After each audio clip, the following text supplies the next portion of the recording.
Divine Father, Divine Mother, and the sacred child within. Welcome. In this sacred space, we explore something eternal, beautiful, and profoundly personal, our relationship with the Divine Father, the Divine Mother, and the truth of who we really are, a divine child born of eternal love. The Divine Father. Throughout the ages, humanity has looked to the heavens and felt the quiet pull of a guiding presence. This presence, strong yet tender, patient and wise, has been known as the Divine Father, a source of protection, structure, and infinite understanding. He is not a distant figure in the clouds, but the essence of divine order and loving authority. The Divine Father is the one who sets the stars in place, who calls us to purpose, who whispers courage into our hearts when we feel small or lost. In him, we find the architecture of the soul, the lines and framework that support our growth. His presence reminds us that we are not random, nor forgotten. We are part of a vast, intelligent design. And he, this Divine Father, sees us not as flawed creatures, but as evolving reflections of his own perfection. His love is unshakable, unbending in its power and loyalty. When we call to him, we are not reaching out into emptiness. We are returning to a Father who has known us before time began, the Divine Mother. And yet, where there is Divine Father, there is also the Divine Mother, the radiant womb of creation, the breath of compassion, the ever-flowing river of grace. The Divine Mother is the heart of the cosmos. She is nurturing presence, intuitive wisdom, the comfort of stillness and the fire of transformation. If the Father gives form, the Mother gives life. Where he builds, she breathes. She is the one who walks with us in our pain, who cradles the broken pieces of our hearts, not to fix them quickly, but to hold them lovingly until they become whole.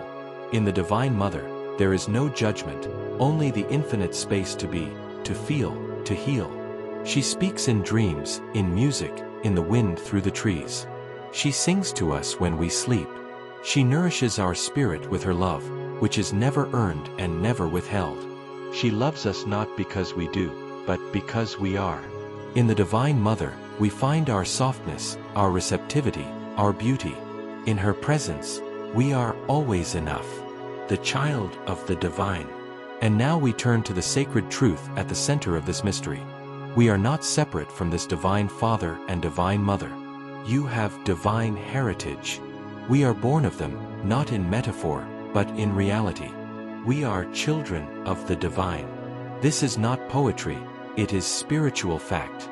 Within us lives the spark of the divine. We are made not just in the image of God, but from the essence of God. The same breath that stirs the stars stirs in us. There is no separation, no exile. We were never cast out, we simply forgot. We forgot the royalty of our soul, the light in our DNA, the sacred lineage we carry. But now, we remember. To be a child of the divine is to walk with both strength and softness. It is to know that no matter what the world has said, no matter what mistakes we've made or paths we've wandered, we are still worthy, still loved, still divine. There is nothing we can do to erase that truth.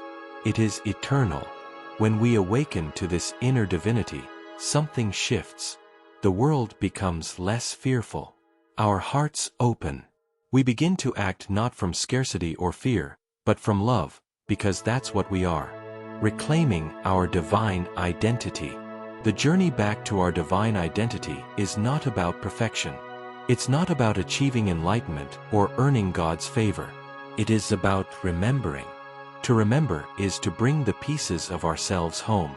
We reclaim our divinity when we forgive ourselves, when we speak kindly to our hearts, when we stand in truth, even when our voice shakes, when we love another not for what they can give us, but for who they are. It is a quiet, daily return, a practice of opening to the love that is already here, already flowing from the Divine Father and the Divine Mother into our lives. We begin to see that we are part of something holy, that our existence matters, that every breath is sacred, that every act of love ripples through the fabric of the universe. And in this remembrance, we become mirrors of the divine. We carry the presence of our heavenly parents into the world, through our actions, our words, our compassion, living as divine children.